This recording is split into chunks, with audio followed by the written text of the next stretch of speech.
Shalom, shalom bien-aimés dans le Seigneur. Nous bénissons le nom du Seigneur pour son amour, pour sa grâce, pour ce temps qu'il nous accorde de nous approcher de lui et de pouvoir passer notre temps de culte, d'adorer le Seigneur, mais aussi d'écouter sa parole et de prendre un temps dans la prière.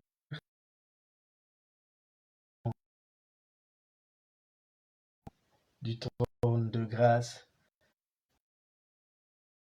de ne pas nous inquiéter, d'être rassurés car le Seigneur est là, il est avec nous, nous ne sommes pas seuls, il est avec nous, il nous soutient et il nous accompagne. Nous pouvons donc déjà appeler les autres et partager cette vidéo pour dire aux autres que l'heure du culte est arrivée.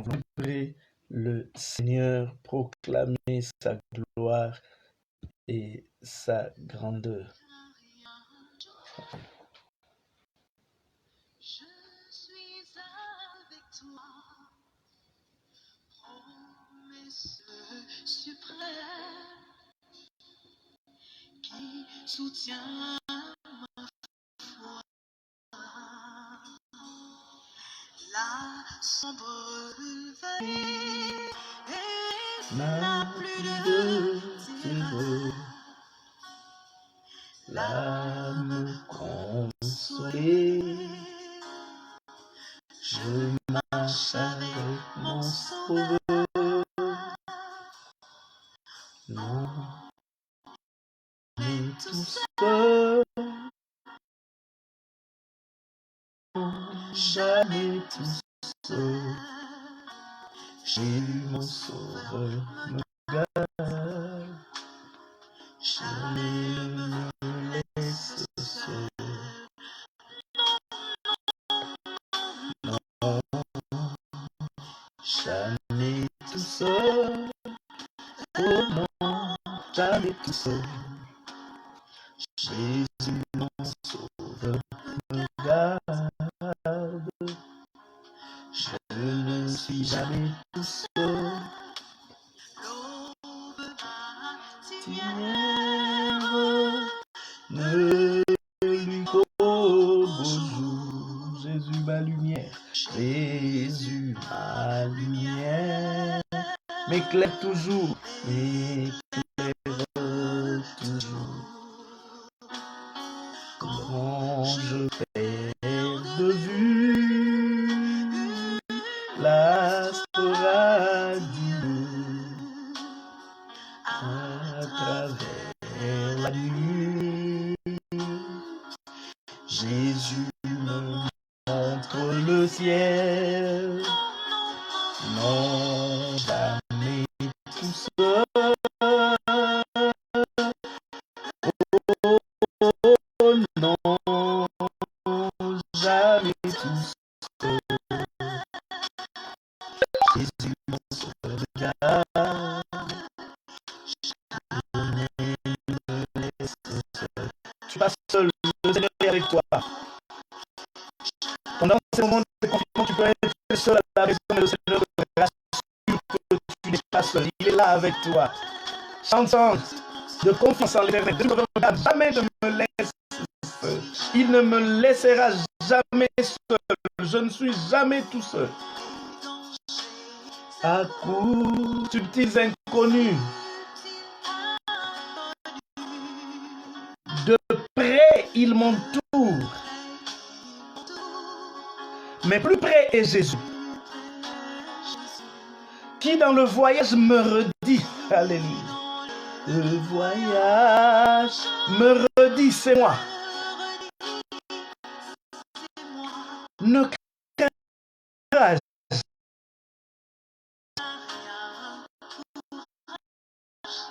Je suis toujours avec toi.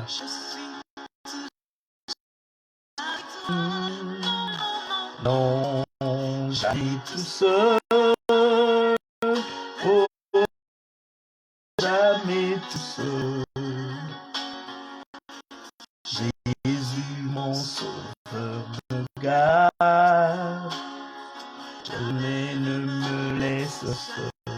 Il ne te laissera pas seul, tu n'es pas seul. Le Seigneur est avec toi. Déclare-le, jamais je ne serai seul. Le Seigneur ne me laissera pas. Les combats viendront, oui. Les menaces viendront, oui. Les attaques viendront, oui. Mais le Seigneur ne m'abandonnera jamais. Alléluia. Je ne suis jamais tout seul. Jésus, mon sauveur, me garde. Je ne suis jamais tout seul. Répète-le encore, mon sauveur. Mon sauveur, garde.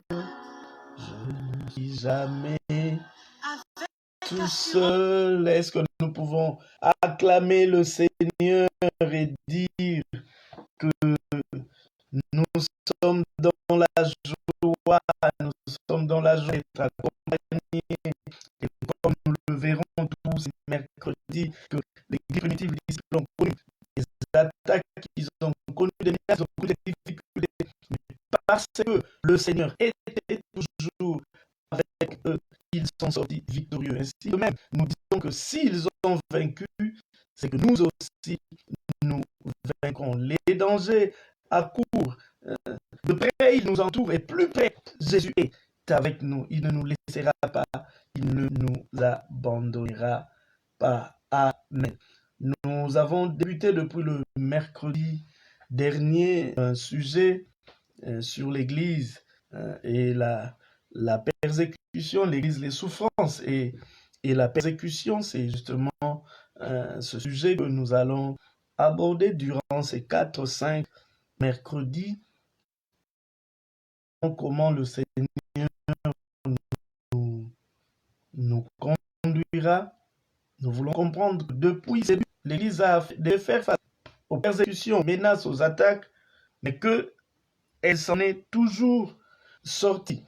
Mercredi dernier, nous avons posé les fondements, nous avons vu l'origine de l'Église, la parole qui était prononcée au début de l'Église, et nous avons dit que c'est cette parole qui devra continuer. Jésus dit, tu es Céphas, tu es Pétros, sur ce roc, sur la déclaration selon laquelle je suis le Christ, le Fils du Dieu vivant, je bâtirai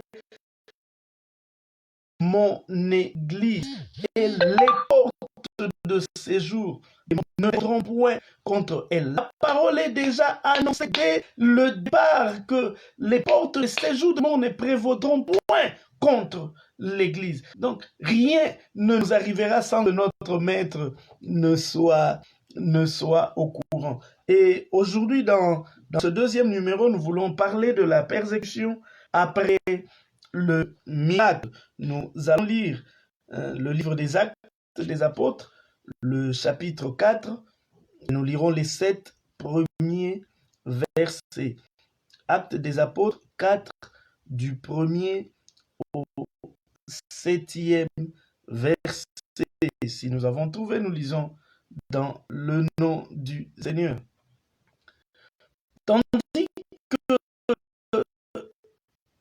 Pierre et Jean parlaient au peuple, le sacrificateur, le commandant du temple et les Sadducéens, mécontents de ce qu'ils enseignaient le peuple et annonçaient en la personne de la résurrection des morts, ils mirent les mains sur eux et ils les jetèrent en prison jusqu'au lendemain, car c'était déjà le soir. Cependant, beaucoup de ceux qui avaient entendu la parole crurent, et le nombre des hommes s'éleva à environ 5000.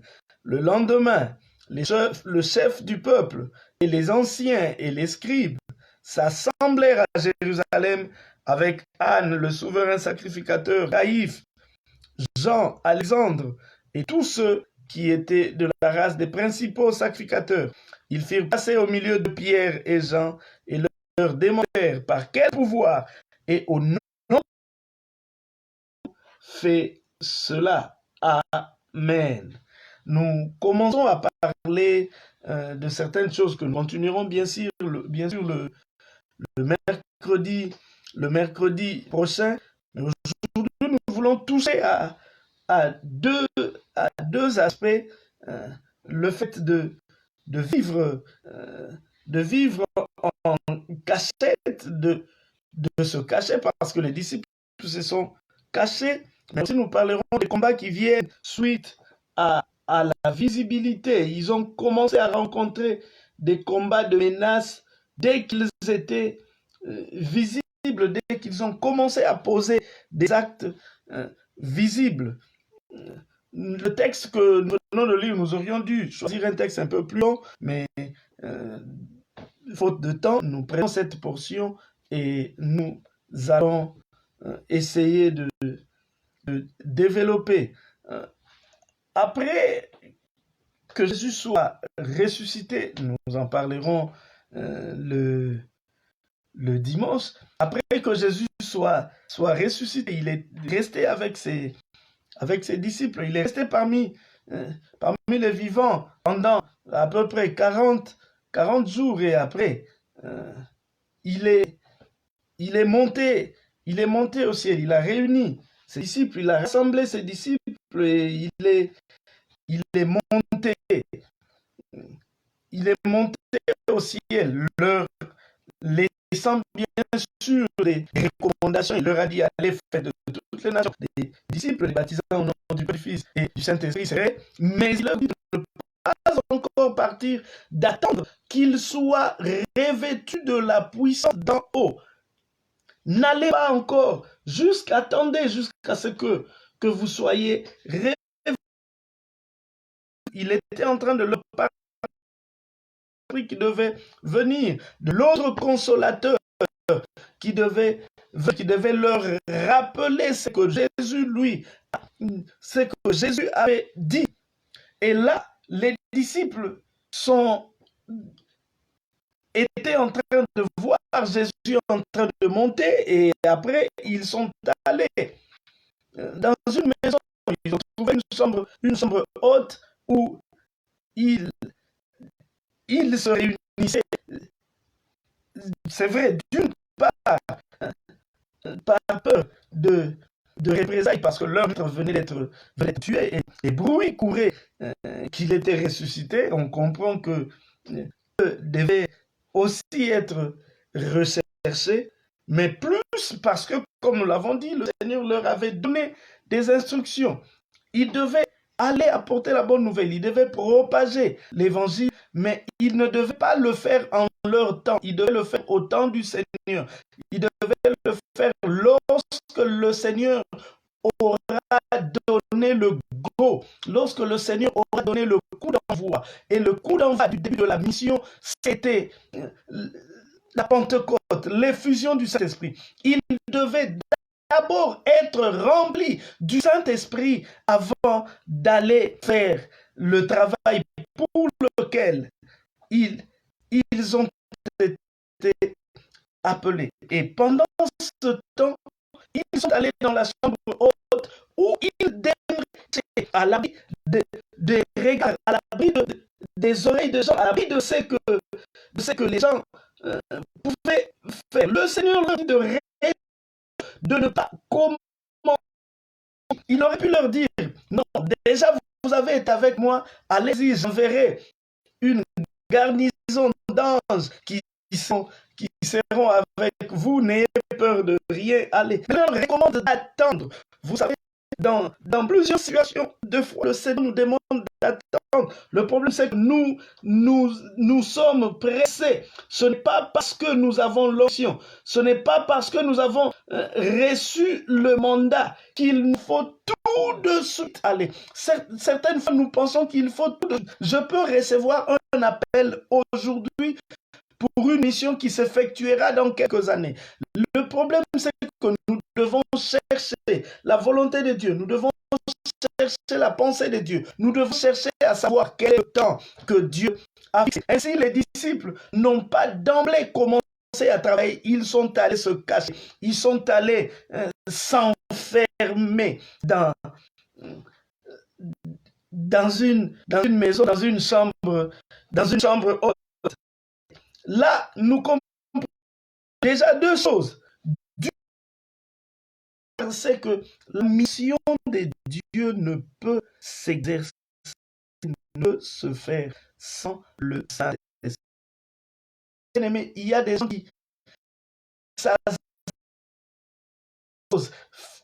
faire le travail de Dieu sans le revêtement. Celui qui fait le travail de Dieu sans le revêtement, c'est comme une cymbale qui fait des bruits et il n'y a pas d'effet, parce que la personne qui est censée transporter cette parole qui sort de la bouche d'un homme jusqu'à ce que cette parole touche le cœur d'une autre personne, c'est le Saint-Esprit. C'est le Saint-Esprit qui convainc péché. C'est le Saint-Esprit qui transforme. Alors, et c'est le Saint-Esprit qui accomplit des exploits. C'est le Saint-Esprit qui accomplit le miracle. Ne parle pas si tu n'es pas revêtu de la puissance d'en haut.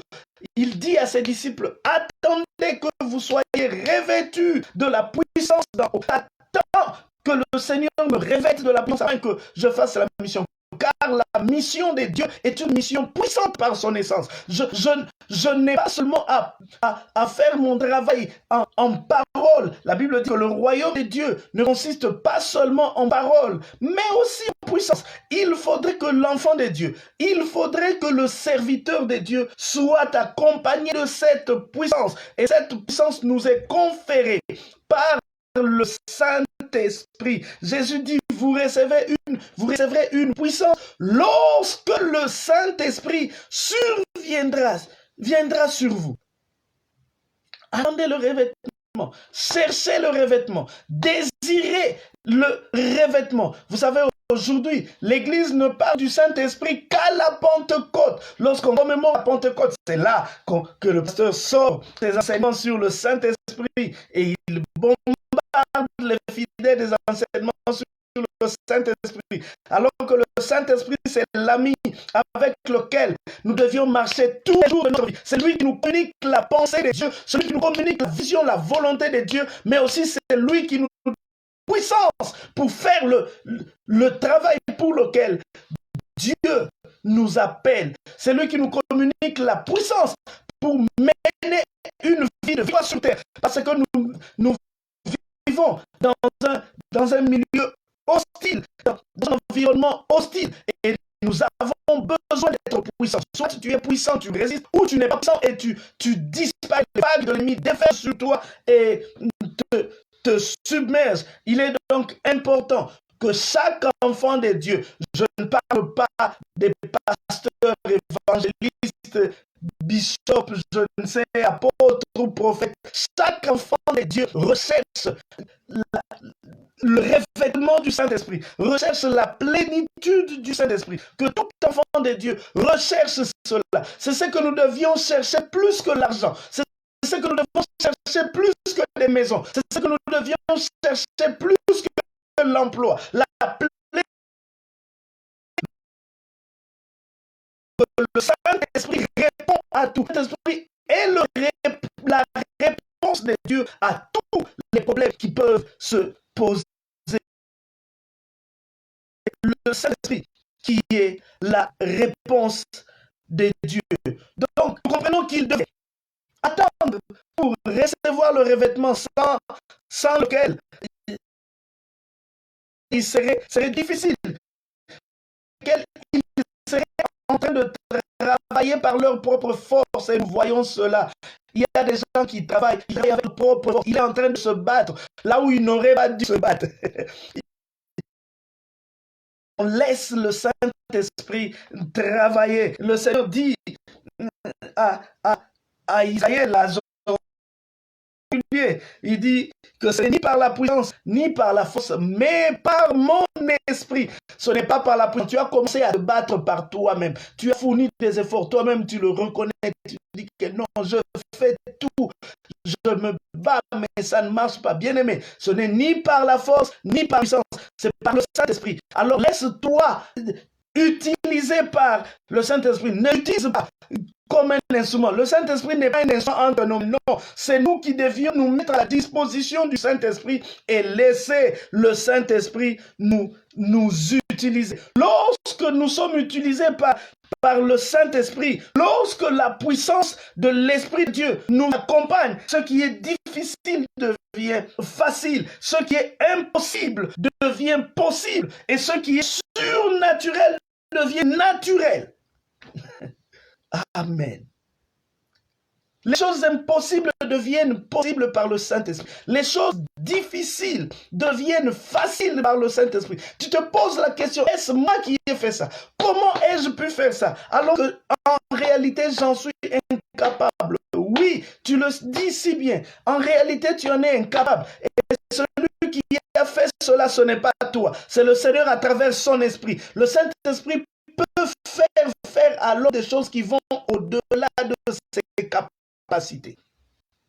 Le Saint-Esprit peut faire à l'homme des choses qui vont au-delà de ses capacités. Ce qu'il faudrait faire, c'est de se laisser utiliser par le Saint-Esprit. Jésus leur dit, ne partez pas encore, attendez. Et le Seigneur dit à quelqu'un ce soir, cherche le revêtement avant d'entrer dans le combat. Ne va pas dans le combat sans revêtement. Tu seras vaincu et tu diras que Dieu t'a abandonné. C'est vrai, il t'a peut-être appelé, mais il ne t'a pas encore donné le go. Il ne t'a pas encore donné le quitus pour te dire, vas-y. Or, pour qu'il te donne le quitus pour te dire, vas-y, il te remplit de son esprit. Dieu est un Père responsable.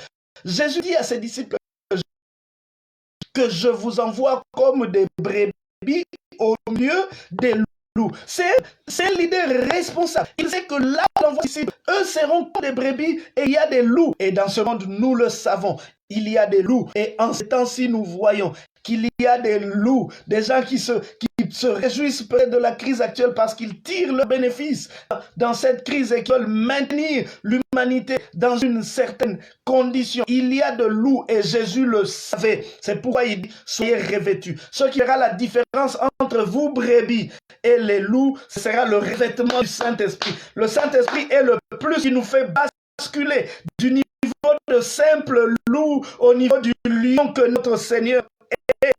Avec le Saint-Esprit, nous ne sommes plus brebis, nous devenons lions comme le lion de la tribu de Juda. Et nous pouvons tenir tête face à toutes les forces qui s'opposent. L'Église primitive a pu vaincre. C'était parce qu'ils étaient revêtus. C'est grâce à la puissance du Saint-Esprit que l'Église d'aujourd'hui cherche le Saint-Esprit. Malheureusement, aujourd'hui, l'Église n'a plus le temps de chercher le Saint-Esprit. L'Église a le temps pour chercher l'argent. L'Église a le temps pour chercher, je ne sais, les maisons. L'Église a le temps pour organiser des temps de prière. Je ne sais pas, pour obtenir ceci et obtenir cela. Et nous mettons de côté celui qui est indispensable à notre marche et à notre vie chrétienne. L'heure est venue pour que l'Église retourne aux fondamentaux.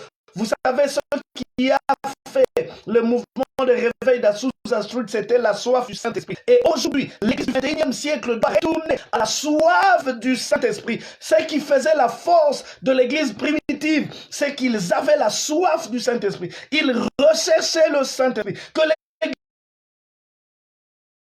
Que nous cherchions le Saint-Esprit plus que l'argent, que nous cherchions le Saint-Esprit plus que l'honneur, que nous cherchions le Saint-Esprit plus que les maisons, les voitures et autres. L'important, c'est de chercher le Saint-Esprit, que nous soyons revêtus de la puissance. À ce moment-là, nous serons puissants. Et c'est à ce moment-là que le monde tremblera devant nous. Nous en parlerons tout à l'heure. Et d'autre part, nous voyons que Dieu fait chaque chose en son temps.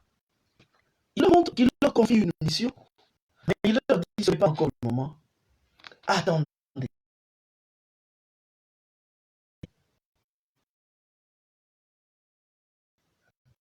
Où il va prier, il passe leur temps dans la en quelque sorte, ils vivent cachés. Alors que pendant 3 ans, Jésus a exercé un ministère public. La Bible dit que Jésus-Christ parcourait la Galilée, faisant du bien et guérissant toute maladie. On se dit que lorsque ces disciples qui resteraient, ils devaient continuer à faire le même travail. Mais on les voit passer, on voit qu'ils ont disparu de la circulation. Qu'est-ce qui se passe? Certains pouvaient rire pour dire que vous voyez, votre type ici, Jésus, il est apparu, il a fait quelque chose, disant miracle, après qu'il soit mort. Est-ce que vous entendez encore parler de ses disciples? Ils ont disparu. C'est aussi comme cela que certaines personnes peuvent parler de toi. C'est aussi comme cela que certaines personnes aujourd'hui se réjouissent du fait que les temples soient fermés et qu'il n'y ait plus de culte. Ils disent voilà, ces églises-là qui faisaient des bruits inutiles, voilà qui n'ont plus la possibilité de se réunir.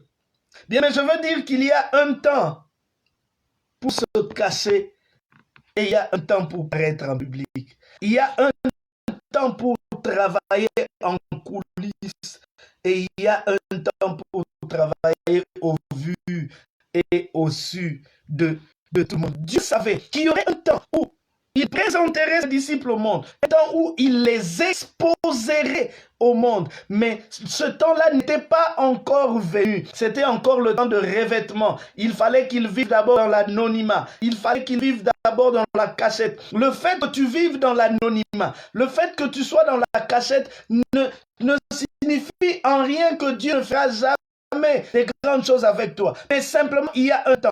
Tu es en train de regarder, d'autres sortent déjà, d'autres font déjà des choses, d'autres parlent déjà. Toi, tu es encore en coulisses, oui. Il y a un temps où tu resteras en coulisses et il y a un temps où le maître de la scène te fera entrer dans la scène. Vous savez, on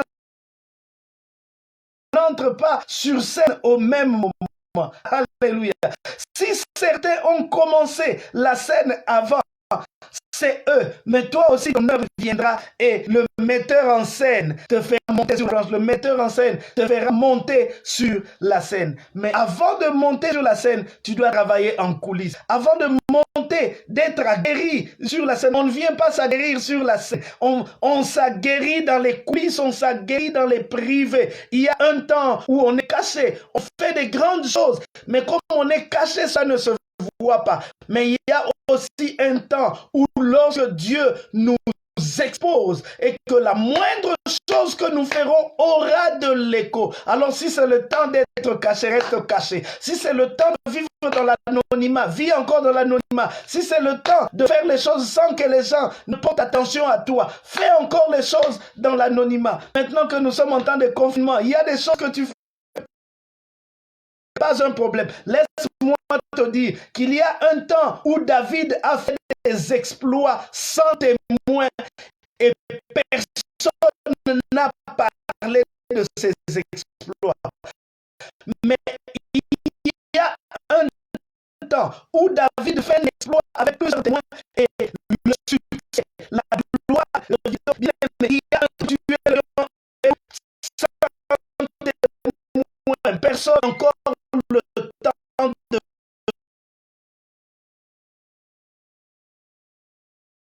encore le temps de vivre en privé, alors reste en privé. C'est encore le temps de travailler dans la chambre, reste dans la chambre, c'est encore le temps d'être dans la chaise, reste dans la chaise, mais il y aura un temps où le Dieu qui t'a appelé te dira maintenant sors. Alors bien, n'apparaît lorsqu'il paraît. N'apparaît pas lorsqu'il faut disparaître. Il y a un temps pour disparaître et il y a un temps pour apparaître. Si c'est le temps de disparaître, accepte de disparaître. Ces gens-là marchaient avec Jésus. Jésus avait de plus en plus de succès. Et les gens les connaissaient, les gens les voyaient parce que de fois que quelqu'un apporte des malades et Jésus dit allez c'est mes disciples. Ils sont mandatés pour ça, ils vont prier pour eux. Et même lorsque Jésus baptisait, la Bible dit que Jésus en personne ne baptisait pas. Ses disciples qui baptisaient. Donc c'était qu'il y avait quand même une stabilité où Jésus meurt et puis ils disparaissent. Le Seigneur leur cette disparition. il y a des personnes sur qui Dieu impose une certaine disparition. Le Seigneur fait que tu disparaisses. Le Seigneur fait qu'on ne te voit pas. Le Seigneur fait qu'on ne sente pas ce que tu fais. Pendant que les autres sont sur les réseaux sociaux, pendant que les autres ont une grande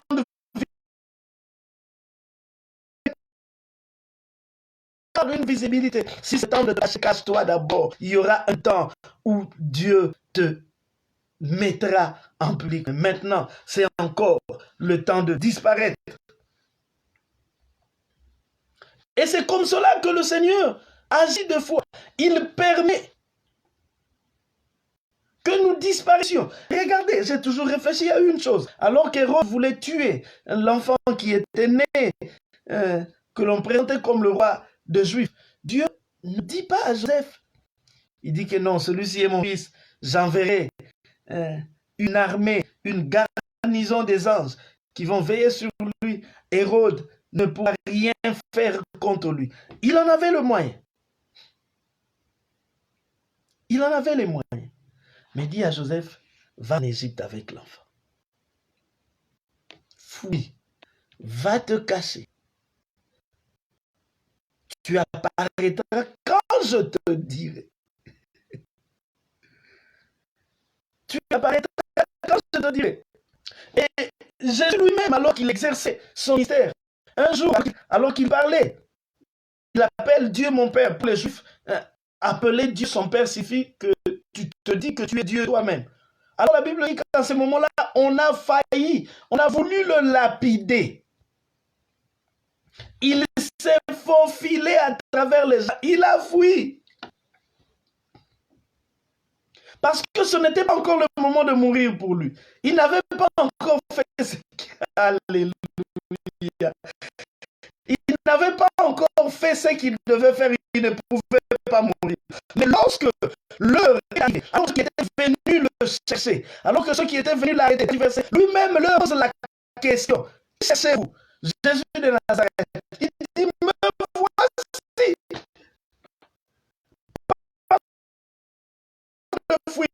C'était l'heure de se présenter. Il y a un temps où Dieu te fait fouiller. Il y a un temps où Dieu te met de travailler en coulisses. Et il y a un temps où Dieu va t'exposer et que le monde voit. Les grandes choses sont souvent celles qui se font en cachette. Les grandes choses ne se font pas en public. Ceux qui crient, je suis en train de faire ceci, je suis en train de faire cela, ce ne sont pas ceux-là qui font des grandes choses. Mais plutôt ceux qui disent rien, vous apprenez que non, mais c'est ce chercheur-là qui a fait quelque chose. Mais non, mais tous ceux qui se positionnaient là, ceux qui se positionnaient, le fait de se positionner ne signifie pas qu'on est arrivé. Laisse ceux qui cherchent à se positionner. Toi, tu sortiras lorsque le Seigneur te dira de sortir. Je parle aussi aux jeunes gens qui bouillonnent en toi. Tu veux apparaître tout de suite. Je dois prêcher, je dois faire ceci. Le Seigneur dit, encore le temps de travailler en coulisses. Je vais encore te façonner. Je disais que les grandes choses se font en silence. Les grandes choses se font. J'étais en train de penser à une chose. Vous savez que le besoin dans le jardin, le besoin d'Adam, c'était d'avoir un être qui était comme lui. Mais lorsque Dieu s'est mis à créer Ève, il n'a pas maintenu Adam en éveil, de manière que Adam regarde comment Dieu était en train de créer Ève. Bien qu'il a tiré une côte d'Adam, il n'a pas voulu qu'Adam soit éveillé. Sinon, il avait déjà qu'il avait déjà un certain pouvoir sur la création. Il pouvait dire non, non, non, non. Au lieu de lui mettre deux yeux, mets un œil au milieu comme ça. Là, la femme n'allait plus être créée à l'image de Dieu, mais elle allait être créée à l'image d'Adam. Si Adam était éveillé veiller, il allait tout faire pour être le co-créateur de la femme avec Dieu. C'est pourquoi il fallait que Dieu le plonge dans le sommeil. En d'autres manières, Dieu a fait son œuvre en cachette, loin, à l'abri du regard d'Adam. Lorsqu'il a fini, il vient réveiller Adam pour lui présenter l'œuvre déjà faite. Parce que aussi, si Dieu avait dit à Adam, assis-toi là, je vais te faire quelqu'un qui est comme toi, peut-être qu'il allait être pris d'impatience. À tout moment, il le dérange. Comment tu évolues? Il le plonge dans un sommeil. Il y a des gens qui doivent encore dormir. Si c'est la phase de sommeil, dors. Laisse le Seigneur travailler en ta faveur. Pendant que toi tu dors, le Seigneur travaille. De toute façon, beaucoup de choses que nous avons, le Seigneur nous le donne dans notre sommeil. Pendant que nous dormons, alors dors. Laisse le Seigneur travailler. Laisse le Seigneur travailler. Lui aussi se cache. Il fait son œuvre en silence.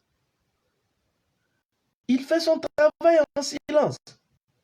Toi, tu ne vois pas ce que Dieu est en train de faire. Maintenant, là, bien, je vous l'ai déjà annoncé. Nous tendons vers la fin de cette épidémie. Nous ne le voyons pas encore. Dieu a déjà travaillé. Je ne veux pas dire que Dieu est en train de travailler.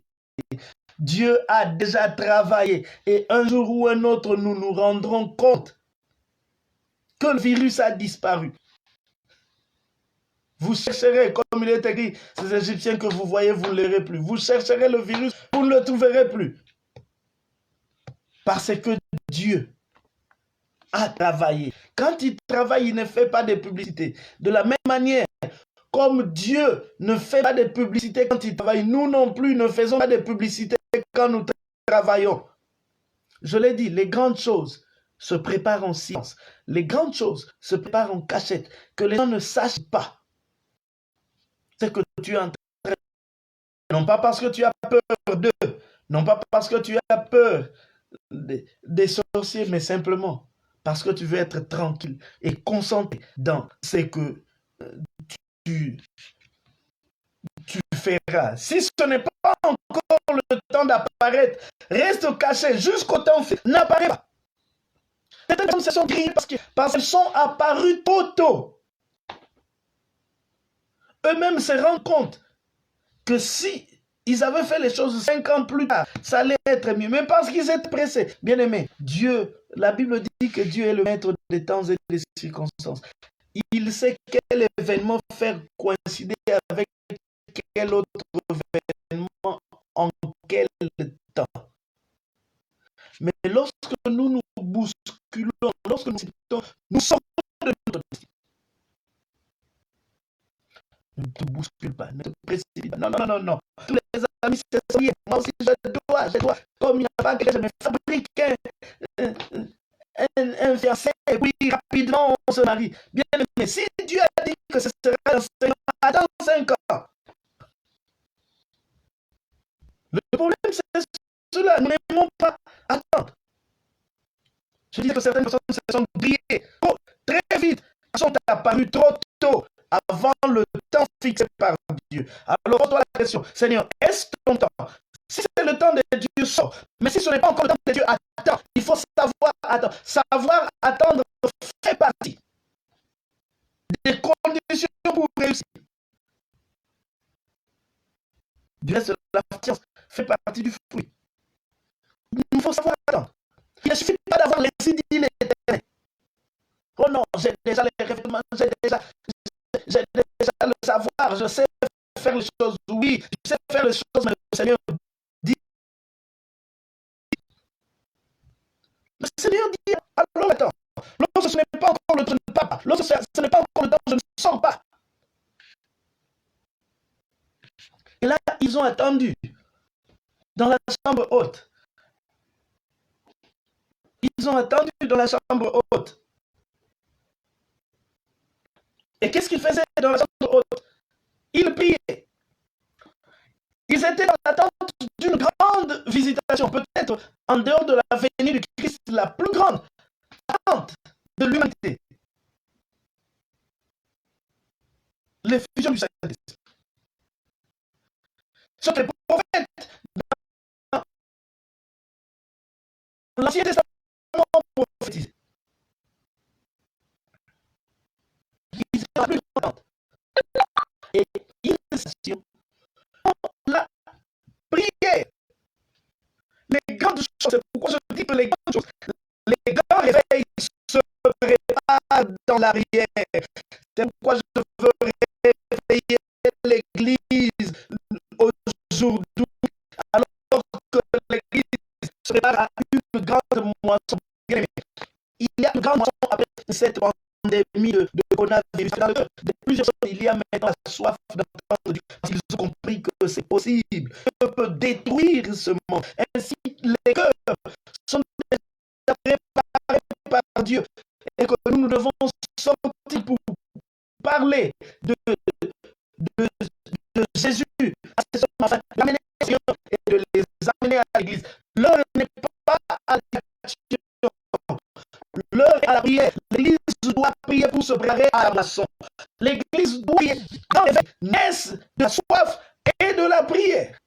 Il y a un grand réveil qui attend l'église après cette crise de coronavirus. Mais il faudrait que ce réveil et même venir au réveil par la prière et dans la prière. Ce n'est pas l'heure de la distraction. Ne soyons pas distraits. Nous ne sommes pas confinés pour être distraits. Nous sommes confinés pour chercher la face de Dieu. Nous sommes confinés pour chercher la volonté de Dieu. Nous sommes confinés pour chercher le Saint-Esprit, à savoir lire le temps, à savoir lire la volonté de Dieu. Confinés pour chercher Dieu, confinés pour prier, confinés pour lire la Bible, confinés pour chercher la volonté de Dieu.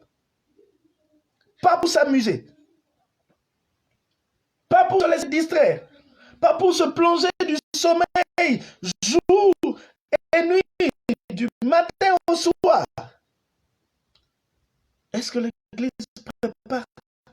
se prépare-t-elle pour la moisson? Dans la prière. Les grands réveils, dans l'histoire des réveils, les grands réveils naissent de prière. C'est vrai, après une situation difficile, après des moments de chute, de péché, après des calamités, c'est après ces moments-là que le réveil vient. Mais parce que les hommes et les femmes auront prié au préalable. L'heure est venue pour que l'Église cherche Dieu. Bien mes frères, sœurs, hommes, femmes, cherchons Dieu. L'heure est venue pour que nous puissions chercher Dieu. L'heure n'est pas à la distraction, mais plutôt à la prière, car il y a la moisson. Et ils ont prié.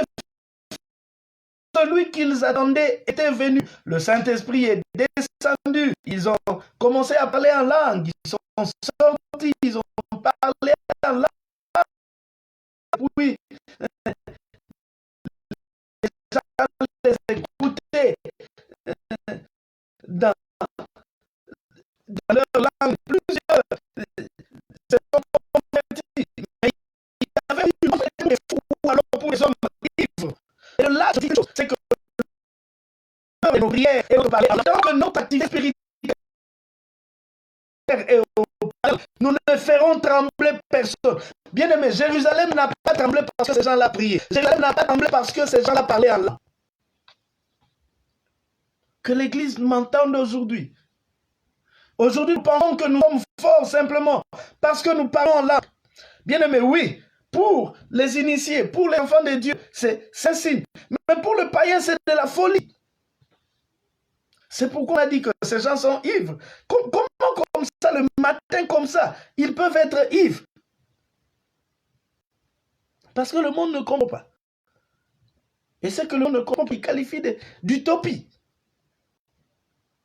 C'est pourquoi je dis, ne prie pas seulement pour que le Seigneur te donne la force de prier pendant longtemps. Vous savez, il y a des gens, nous avons commis les mêmes erreurs. Et étant jeune, on se dit, lorsque tu prends un temps de 4 heures de prière, quand tu sors, tu dis, voilà, je suis l'homme dont je viens de prier pendant 4 heures d'affilée. Oh non, ça c'est la prière. Oui, c'est bien, mais après. Ne prions pas seulement pour que le Seigneur nous donne la force de prier pendant longtemps, mais prie aussi pour que le Seigneur fasse que tes prières se matérialisent, car le monde n'a pas la foi. Le monde parle en langue. Craindra les miracles qui sortiront de la prière. Jésus. Le monde craindra les miracles qui sortiront de la prière. Le monde ne marche pas par la... Le monde marche par la vue. Le monde regarde à ce qu'il voit. Il a prié, oui. Après avoir prié, qu'est-ce qu'il a fait?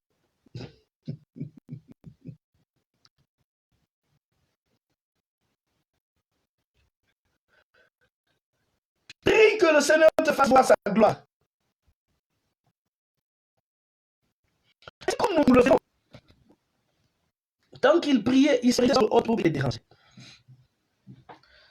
Lorsque le jour de la Pentecôte, ils ont été remplis du Saint-Esprit, ils ont commencé à parler en langue. Personne ne les a dérangés.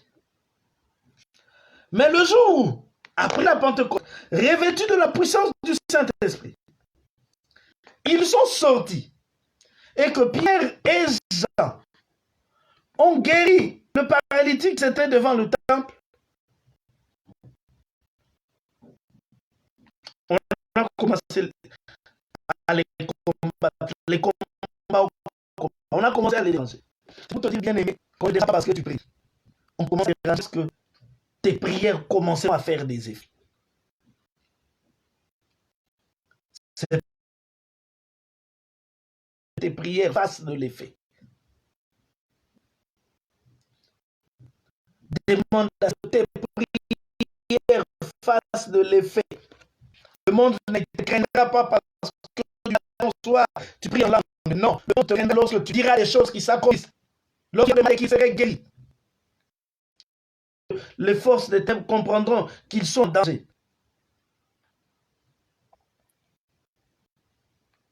Certains ne se sentiront pas dérangés par les prières et diraient même, oh, laissez-les distraits ici prier, laissez-les prier. Ils sont distraits pendant qu'ils prient, nous on amasse l'argent, et ainsi de suite. Mais aujourd'hui, là, le goût de cet argent-là n'y est pas parce que tu ne peux pas sortir pour faire des folies. À quoi ça sert?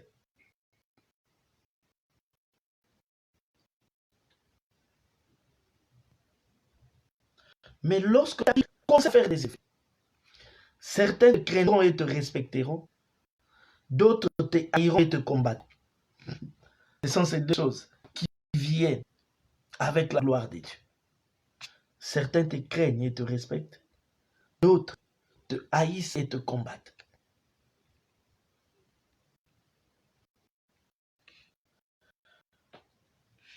Pourquoi cela? Simplement parce que tant qu'on est en cachette, tant qu'on est dans la chambre haute, tu fais des choses, personne ne voit, personne ne connaît. Eliab n'était pas lorsque David tuait le lion et l'ours. Il ne pouvait donc pas interdire à David de poursuivre le lion et l'ours. C'était victoire sans témoin, qui apparemment, selon les hommes, sont des victoires inutiles. Mais je te dis aujourd'hui que les victoires sans témoin, si elles ne nous donnent pas le succès aux yeux des hommes, elles nous donnent moins la confiance en Dieu.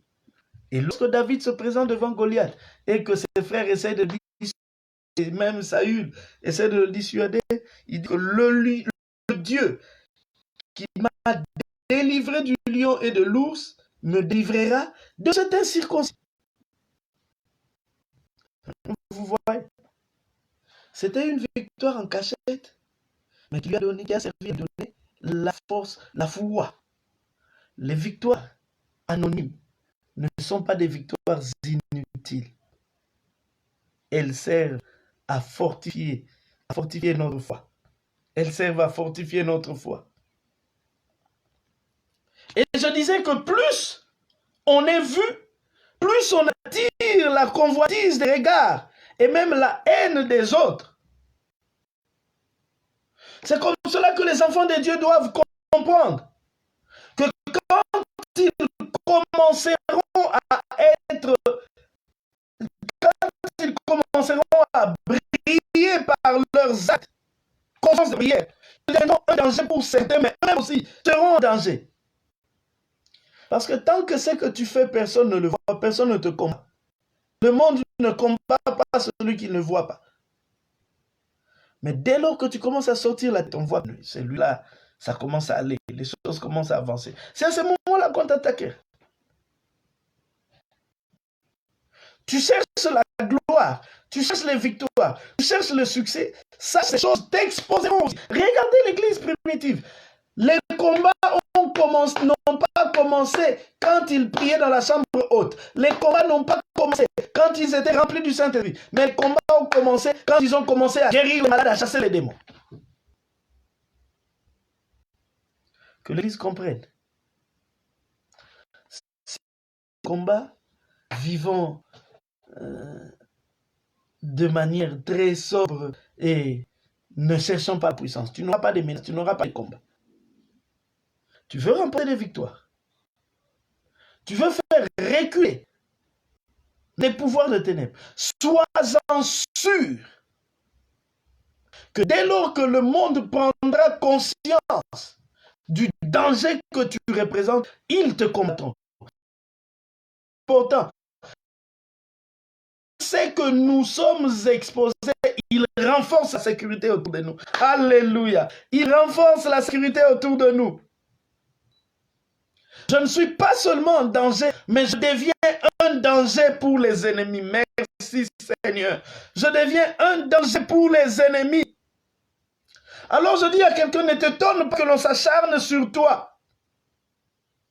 C'est simplement à cause de ce que tu produis. On n'attaquera pas quelqu'un qui ne produit pas. Visibilité rime avec combat. Tu veux être vu, il y aura des combats. Tu veux avoir du succès, tu auras des combats. Tu veux remporter des victoires, tu auras encore plus de combats. Accepte ce qui va avec.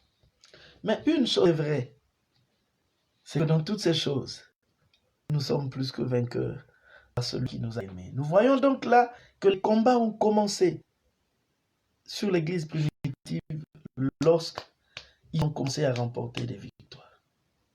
Peut-être que tu as déjà commencé à remporter certaines victoires. Tes affaires qui étaient à un petit niveau. Quand tu as commencé très faiblement, on se moquait de toi. On se disait, oh, laissez-les travailler. J'ai encore l'image de Sambala et Tobija, qui, alors que l'ouvrage de la reconstruction de la muraille, commençait à dire, oh non, laissez-les, un oiseau va venir percuter le mur et il va tomber, il se moquait. Mais quand il voit le sérieux avec lequel le travail avançait, il dit, non, non, non, nous devons changer de stratégie. Allons leur demander de nous associer à eux. Lorsque tu commences faiblement, les gens se moquent de toi. Les gens ne font pas attention à toi. Ils disent, non, non, non, non, non, oh, laissez-le faire ce qu'il veut, il n'ira pas trop loin. Mais dès lors qu'ils se rendent compte que non, non, non, non, non, ce petit que nous avons négligé, voilà comment il monte. Et c'est à ce moment-là qu'ils vont commencer. C'est à ce moment-là qu'ils vont commencer à te combattre. C'est à ce moment-là qu'ils vont commencer à te chercher. C'est à ce moment-là qu'ils vont commencer à chercher à te détruire. On cherche à te détruire parce que on cherche à te détruire parce que tu fais quelque chose. Si tu fais ça, il ne te cherche pas. Alors, au lieu de te lamenter, de te réjouis-toi. Plus le Seigneur renforce autour de toi. Le Seigneur renforce sa sécurité autour de toi. Le Seigneur renforce sa sécurité autour de mon frère. Est-ce que tu as prié pour la prière? Le Seigneur renforce la sécurité autour de moi. Renforce la sécurité autour de moi. Les ennemis sont nombreux. Il y en a que je vois et je ne connais pas et que je ne vois pas. Seigneur, comment serais-je défendu d'ennemis que je ne connais pas et que je ne vois pas? Si toi, Seigneur, tu ne veilles pas sur moi. Si toi, Seigneur, Seigneur, tu ne me protèges pas. C'est normal que les obstacles viennent parce que nous remportons des succès, parce que nous remportons des victoires. Mais Seigneur, c'est toi qui nous accordes ces victoires. Ainsi, Seigneur, protège, Seigneur, les acquis de la bénédiction donnés à tes enfants. Garde-nous, Seigneur. Préserve-nous, garde-nous, préserve-nous. Bien-aimé, est-ce que tu peux commencer à prier? Est-ce que tu peux commencer à prier là où tu es? Là où tu es. Est-ce que tu as commencé à prier là où tu es? Que le Seigneur te protège, que le Seigneur te défende.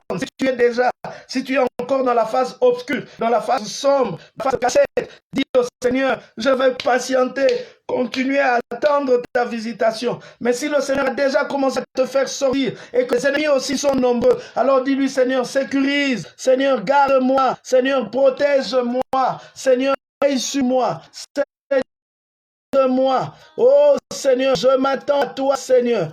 Je m'attends à toi, Seigneur.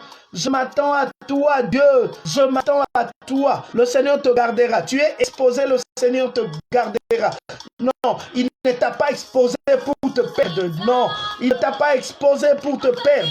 Il t'a exposé pour montrer aux hommes qu'il est capable de soutenir. C'est pourquoi il te soutient. Alors, bien-aimé, dis-lui, Seigneur, Seigneur, Seigneur,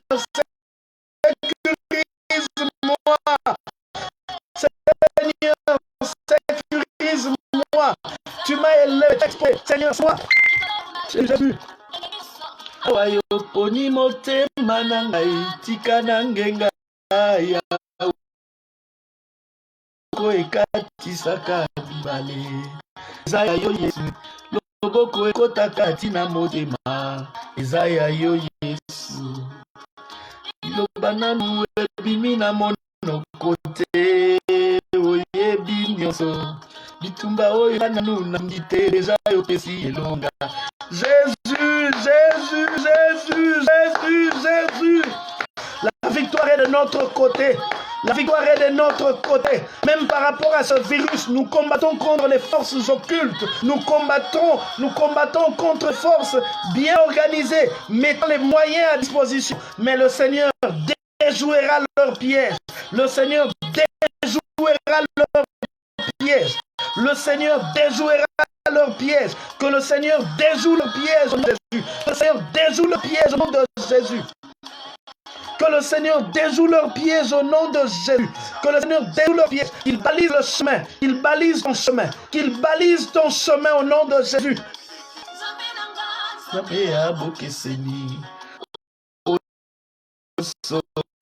Obaraka esika moto asukeli po ayemba nzembo esika nazokende deja youti kuna obungisi nyonso nzube ya nzela otie na moto na tamboli na assurance elongi ya osenga lokola libende batie na moto tosololaki na yawe ngonga moto nangeni yo na nzoto nangenga te ndenge nini okongenga au nom de Jésus tu brilleras. La Bible dit, Jésus lui-même dit, on n'allume pas une lampe pour la mettre sous le boisseau, on la met sur la table. Si tu es une lampe, le Seigneur te mettra sur la table. Si tu es une lampe, le Seigneur te mettra sur la table. Si tu es une lampe, le Seigneur te mettra sur la table. Il te mettra sur la table. L'heure est venue que le Seigneur fasse son œuvre aux yeux du monde, que le monde sache qui est Dieu. Makambo akozanga toli oyebi nyonso kana posa te babetela yo lisolo koyeba vi ya moto nani abelela yo asambwa ye nani alanda yo abunga ye nani atiela yo motema ayoka soni ezalema wapi yes Nzambe nanga Nzambe ya bokeseni yes Nzambe ya différence bokeseni Yesu salelanga makambo ya bokeseni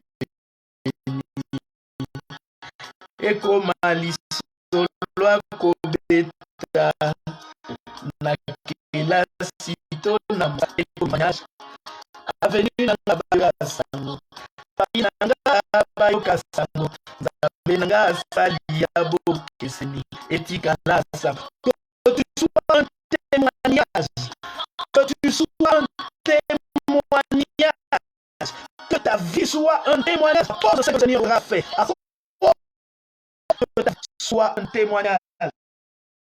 Seigneur Père de gloire, nous bénissons ton nom, nous te rendons gloire. Merci Seigneur pour ce que tu fais, oh Dieu. Merci pour toutes les victoires que tu nous accordes, oh Dieu. Merci Seigneur, car tu nous de l'ombre à la lumière, de la phase au-dessus à la phase d'exposition. Tu ne nous lâches pas. Lorsque tu nous exposes, tu nous protèges. Tu protégeras mon frère, tu protégeras ma soeur. Béni sois-tu, Seigneur Dieu. Dans le nom de Jésus, nous disons Amen.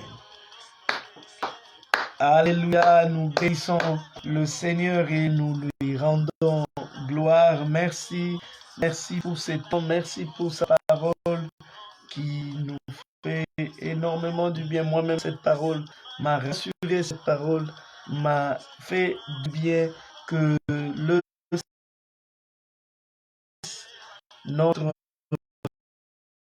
rendez-vous, c'est ce vendredi, 17h, heure d'Afrique centrale, et 18h, heure de l'Europe occidentale, Bruxelles, Paris. Que le Seigneur soit béni, et je saisis cette occasion pour dire merci à tous ceux qui nous ont appelés, ceux qui nous ont écrit par rapport à notre anniversaire. Que le Seigneur vous bénisse. C'est notre fête. Notre fête, c'est dans la présence de Dieu. Nous célébrons cet anniversaire avec le Seigneur à travers ce culte qui est la plus grande fête que l'on puisse organiser. Que le Seigneur vous bénisse. Rendez-vous vendredi, puis dimanche, vendredi, nous parlons des cris dans la détresse, et dimanche, nous parlons des paroles de Christ après la résurrection. Que le Seigneur vous bénisse. Je sais que plusieurs ont eu des problèmes de connexion. Que le Seigneur vous bénisse. Vous pouvez suivre en différé sur Facebook ici ou alors sur YouTube. Que le Seigneur vous bénisse. Merci. Portez-vous bien. Que le Seigneur vous bénisse. Merci.